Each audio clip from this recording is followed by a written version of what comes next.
All right. So 60 years ago this month, Gordon Lightfoot arrived fully formed, not with a warm-up album or some faltering first steps, but with Lightfoot, a debut so confident it actually justified the exclamation mark of its title. So today, with my old friend and fellow Gord obsessive Bostart, we're celebrating the anniversary of this auspicious debut by subjecting it to the random foreplay treatment. And all that means is we're going to be framing our discussion by hearing four songs from it, but as for which songs, well, we'll only find out what those are going to be as we go along. There's no sensible pre-planned curation of key tracks here. It's something altogether more ramshackle and indeed random. Bostart, welcome back. Great to have you on the channel again. Are you ready to dive into some early Lightfoot?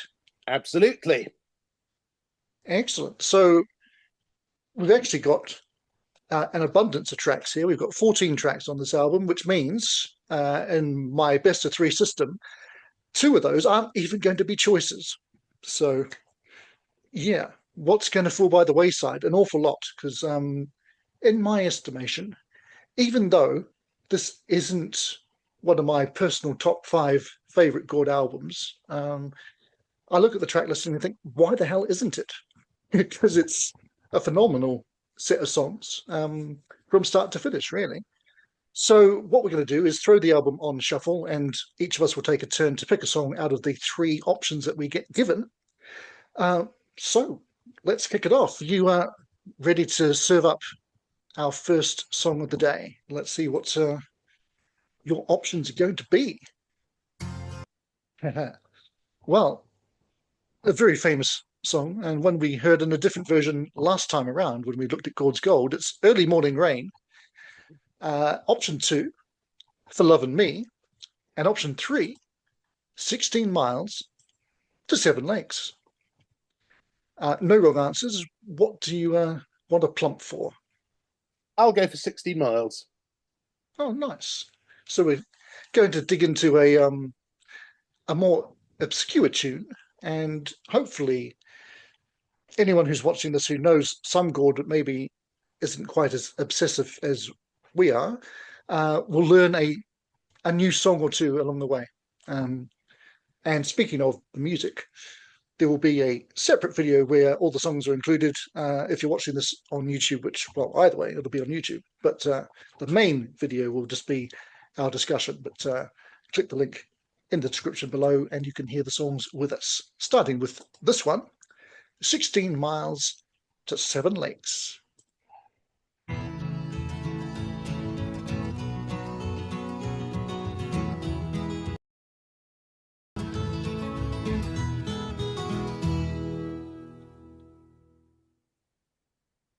All right, there we go. 16 miles to Seven Lakes. Not to be confused with Seven Islands, which would come almost a decade later. Do you want to talk us through your selection process out of those three songs and give us anything else you fancy saying about it? Well, Early Morning Rain, of course, is one that I've styled my favourite of all time. Certainly my favourite out of all the songs that the world considers standards and better and underrated. But Gord's release of it, which wasn't even the first released version, isn't a particular favourite of mine. Not the version on this album. My favourite version is the Peter Paul Mary one, but that's another story. For Loving Me, well, Gord disowned that song later on, I think for good reasons, because it doesn't explicitly say anything against women, but he admitted there was that sort of sentiment behind it. So Yeah, indeed. so we landed on 16 Miles, which is not my favourite, but it's a nice song, and Gord just evokes Canada, and talking about hidden valleys where the twirling river twines, where the fish swim up and down, and the lonely puma calls, and all the rest of it. And he's he evokes Canada in such a way that familiarity obviously hadn't bred contempt for him at all. But then he probably didn't live quite probably went, he probably didn't live in quite the right region for all that. But Yeah. No, I mean, I have now been to bits of Canada, but not much of it. But I always feel like I know more of Canada than I actually do because of knowledge of particularly Gordon's work over the years. Gordon's work especially made me want to see Canada, and since discovering it, I've been twice. I've visited 6 out of 10 provinces, but Oh wow. it's mostly been in the context of coach tours where you're at the mercy of the schedule a bit, and you only see what's touristy. So we've got, you just mentioned Early Morning Rain and For Loving Me are two very well-known songs, not necessarily in those versions, but they've been covered so many times, especially Early Morning Rain. It's probably faster to list uh, people who haven't recorded that at some point. But Bostart kindly sent me through a list of other covers from some of the more obscure songs on this album, and this one has been recorded along with, was it Long River as well, from Yes. Bonnie Dobson, who I have to admit I don't know a thing about. So do you, is that just knowledge that you have rather Not only than do of the I songs know, themselves? not only do I know of her, I've seen her live and actually had a really nice chat with her. If you know the famous sort of post-apocalyptic folk song called Morning Dew, Yeah. she wrote it, the original, although the version by a guy called Tim Rose got better known, and he claimed all the credit, which she's very relieved is all over now, and she's managed to claw back some royalties. But she wrote that, and although her other work isn't hugely well known, it does include those two Lightfoot covers. She's another Canadian, though she's lived over here for a long time now. All right. Blimey. So, um, yeah, and obviously this is an album that Gord has got a few covers, i.e., of other people's songs on here, which is not typical, I guess. I mean, there's a handful of other covers throughout the rest of his career, but this is probably the only time that there's certainly three on an album. I can think of two being on The Painter Passes Through, way back or way forward in the 90s. Mm. But there's some folk standards going on here, whether they already were or they were his songs that would become standards.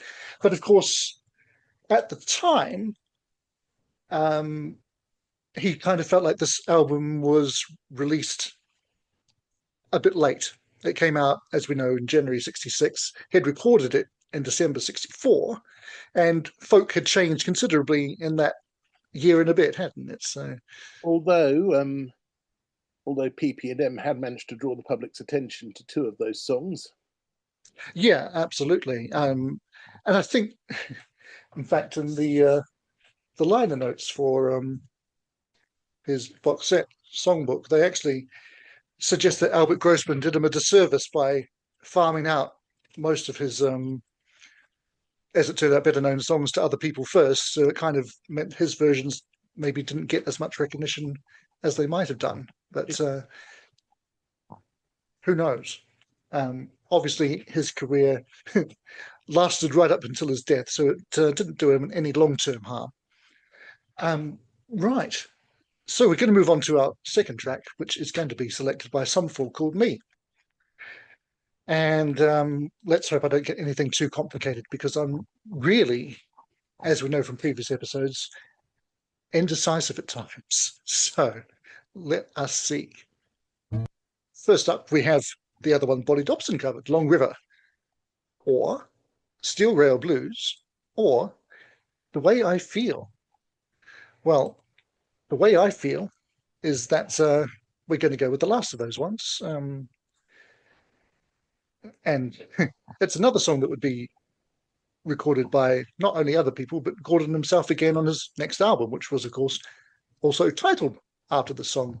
But in retrospect, he declared that this version was actually the superior one. So let's hear it. It goes a bit like this.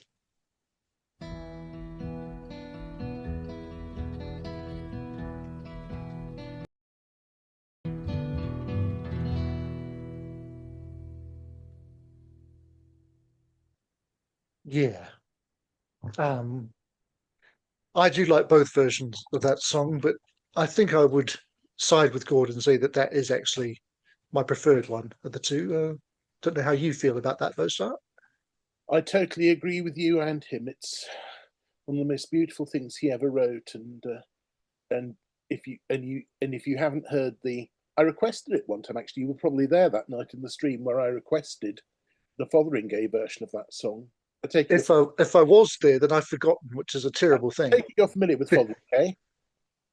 Um, I'm not really. I'll, I know the name, and that's about it. well, I'll tell you. It won't take long. They only released well, there was a second album that was sort of put together from overdubs and things later, but it's they was the band Sandy Denny formed after she left Fairport Convention in '69, and Right.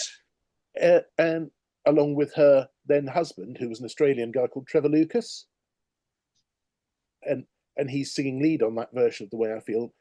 All bar one of the people who were in Fotheringay either had been or would go on to be members of Fairport Convention at some point. The only exception was Pat Donaldson, the bass player. But yeah, but their self-titled album is a lovely listen, and Trevor does a great version of The Way I Feel. Oh, nice. So, as you say, I probably heard that, but if so, I have forgotten. I probably need to check out that whole album. And indeed, an awful lot more Fairport Convention than I've already done at this point in time as well. But this version, what we just heard, speaking of lovely playing, we need to mention the personnel on this record because it's ahead of, I guess, what you'd call the famous Lightfoot band. This is pre-Red Shea, pre-Rick Haynes, pre all of those people. So we've got, I don't know, I would say David Ray, but given that Chris Rea died recently, would you say David Rea or Ray for our guitarist here? According to Wikipedia, he pronounced it Ray. Ray. So that's how I would have said it, and now I look silly just for having doubted myself. So yeah, lead guitar from him, and then on bass, of course, is Bill Lee. And I don't like to refer to people by not showing up for their own talents and achievements, but referencing more famous family members instead. But you can't mention Bill Lee without saying he was Spike Lee's dad, can you? So there's that. And what a fabulous player. There's a couple of tracks on here where he really stands out, and I think that was one of them. But yeah, I mean, it was obviously recorded pretty quickly in December '64, but there's no signs of that. It doesn't feel like it was thrown together quickly, like, say, for example, Sounds of Silence, which I just had a look at the other week. It all holds together very cohesively. That's my opinion, anyway. Others are welcome. And I should also mention that the image behind me, for those who don't know, is from the United Artists Collection CD, which hopefully has all four of Gord's first four studio albums in one nice 2-disc package. So anybody who still uses physical media should definitely have that in their collection. Right. All of that said, you ready to pick your second choice? And what are you hoping for at this point in time to come up? Do you have a top song that you want to appear in your three? I mean, I can't promise anything, obviously. I hadn't really thought of it. You've just played my favourite song from the album, which is The Way I Feel. So, well, I'm glad I picked it then. but I've got a little strategy in my head. So, what have we got? Well, let us see, because I mean, there's a possibility that you might get all three of the cover songs, yes, which are great. I was rather hoping I wouldn't. Go for it. Right. Let's see what you've actually got. And you have got. Well, there you are. You're in safe hands here. We've got Rich Man Spiritual, Pride of Man, or I'm Not Saying. Well, this is an interesting choice. I'll be curious to see which way you go. Well, he dropped I'm Not Saying from his repertoire. He started doing Ribbon of Darkness without in the end, and I imagine that's for similar reasons to why he dropped For Lovin Me. If you look at the words, I'm not promising to be faithful. Normally I do a bit of a bias towards originals, and Rich Man Spiritual is great. It's almost satirical, really, but he does such a good version of Pride of Man that I'm going to go for that one. After just saying you were hoping not to get the covers, you're going for the cover. I like inconsistency and hypocrisy is what we thrive on. What I said was I hope I don't get all three of the covers, was what I said. Yeah, but if you got all three of the covers, you would have just picked. Or did you mean that it would have been an impossible choice because they're all so good? No. No, I do. As I say, I do have a preference for emphasising originals when it comes to these things. But out of those three, it's got to be Pride of Man for me. Fair enough. And with these, I mean, I always like where there's the option to throw in different little flavors from across an album. So getting one cover in is no bad thing. Yeah, Of course, I don't know what I'm going to be choosing from next. So we'll see if we end up with two covers. That would be, you know, unrepresentative. But anyway, let's go with this one, which, as you say, is a damn fine version of uh, Pride Man. Here it is.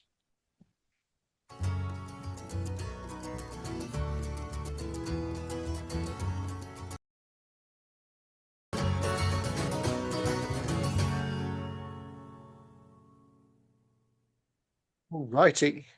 Pride of Man there. Another fine choice, but actually, you couldn't have gone wrong with any of those three, as far as I'm concerned. What are your thoughts on Gord's version, and indeed any other versions of that song? well, Gord's was the first version I heard, and it's absolutely epic. Um, uh, for those who don't know, that song is better known for a version by the San Francisco band Quicksilver Messenger Service, who were, I think, early contemporaries of the Grateful Dead. I don't. Quicksilver's work isn't that well known. I don't know much of it myself, but their version of Pride of Man is even better than that one. Oh, wow. It's and Hamilton Camp, who wrote it, was well, says here he was British born, and you'd think he was a gospel songwriter. He wasn't a. I don't think he professed to be a Christian. He was a member of an interfaith movement, but he also co-wrote the song "You Could Tell the World," which appears at the beginning of Simon and Garfunkel's first album. Wow. Yeah, I hadn't made that connection, but that makes sense. Yeah, which he wrote with Bob Gibson, who was a big figure in the folk movement. Anyway, so that's my Pride of Man basics. Yeah, well, I think um, this is by far the version I know. I have heard other versions, but this is, of course, the version I know best. And um, it's one of those. In fact, I think all three of the songs that he covers on here fit the album so well that if you didn't know they were covers, you'd just happily believe it was another Lightfoot song because he just makes it sound completely his own, and his vocals fantastic on it as well. Um, I mean, really, he was a super strong vocalist for a long time until he wasn't anymore. um, yeah, that's, as I say, another fine offering from this album. And now it's down to me to find a song that's worthy of our closing number. And as we know, are five possibilities left, but I'm only allowed to choose from three. And by the way, if you haven't already, those at home, I hope you're playing along and choosing songs alongside us and hopefully agreeing with what we're going with, or at least accepting that we've made fine choices. But do let us know in the comments which ones you would have picked along the way, and indeed would be picking now out of these three: Peaceful Waters, Ribbon of Darkness, or Oh Linda. Well, we know what the gods of randomness have clearly decided that one cover was sufficient, and the other two covers are the ones that aren't even going to be on the cards at all today. But it doesn't. I'm torn between two here: Ribbon of Darkness and Oh Linda. But I mentioned Bill Lee earlier on, so I think I'm going to go with the more obscure number and showcase his bass playing even more than what we heard on The Way I Feel. So yeah, if you manage to not hear the bass on this, then you clearly gone deaf. So let's just play Oh Linda.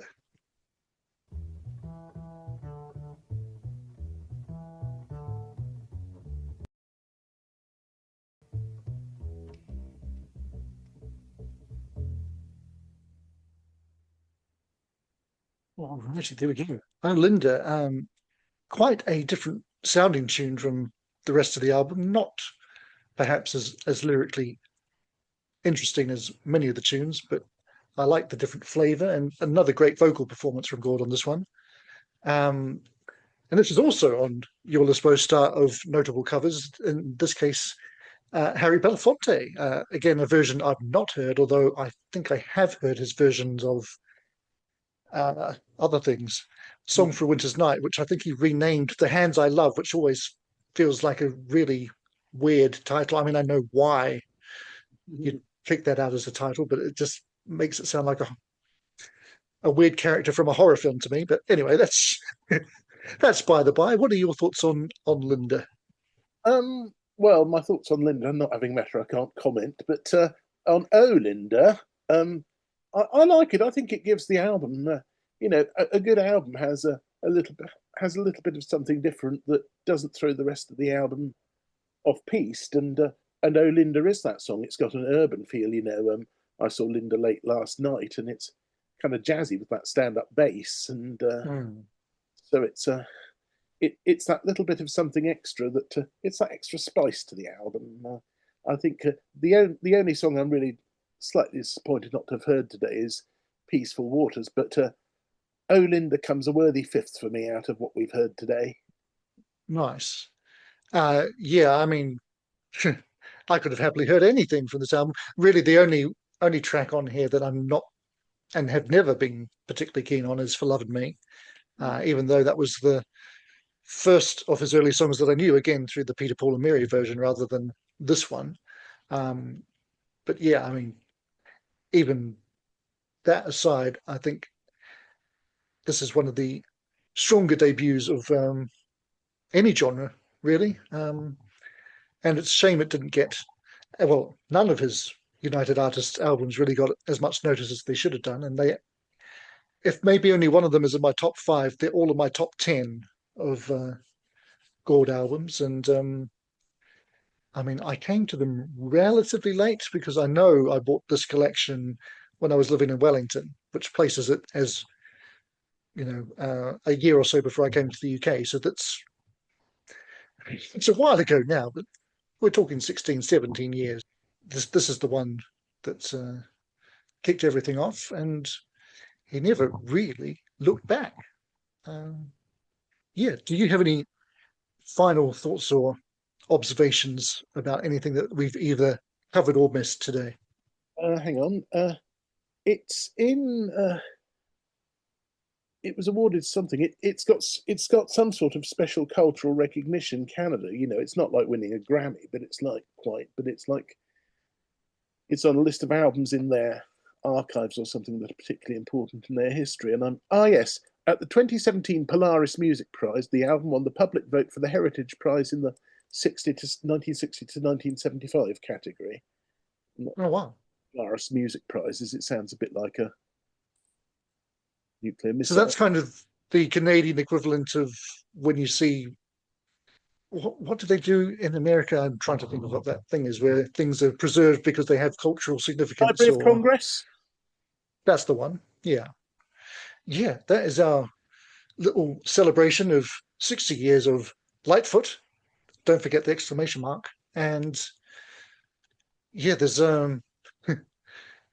other Lightfoot albums celebrating anniversaries this year, which fingers crossed we'll get to at least one of those as the year goes on. But for now, I just have to say thanks again to Bostart for joining me for today. Been very nice to have some company. And thanks to you out there for watching.